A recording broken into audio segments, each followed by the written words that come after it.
Researchers at Stanford University in Palo Alto, California, are developing a filter that rapidly kills bacteria in water. At least 1 billion people in the world lack access to clean water. The researchers hope their filter will be used in the developing world. Its main advantages are speed and low power requirements. The process is really simple. So we can start off with just two inks. So this is carbon nanotube ink on the side, and then we've got silver nanowire ink over here. And this one's in water, and this is just in methanol. So then we can make the filter. It's just a two-step process.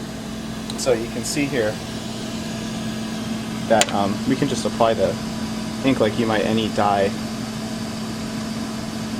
and it turns the fabric black. But also we get a significant amount of carbon nanotubes that are going to be deposited.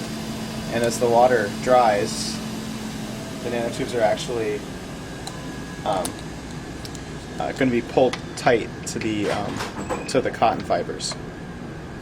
Then we pull it out. You can see it's black now, and its electrical resistivity at this point will be about 100 ohms per square. So then normally we take this out and we actually dry it off completely on a hot plate.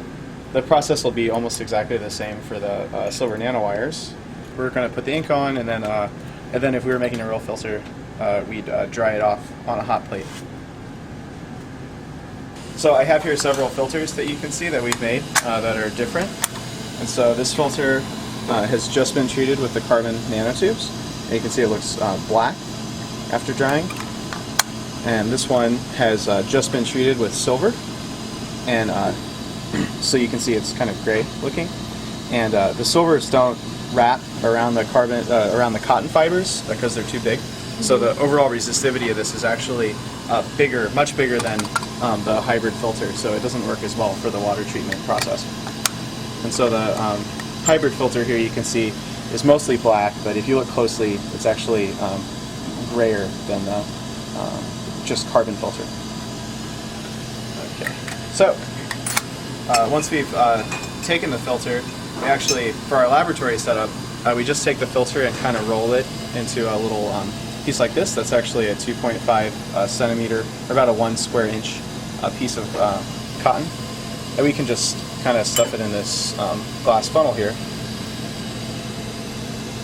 And then we get the filter is now a slug of material in the glass tube. The laboratory setup is actually quite simple. We just have a counter electrode here that we'd hold at ground, and then we use the other alligator hook to connect to the filter down there.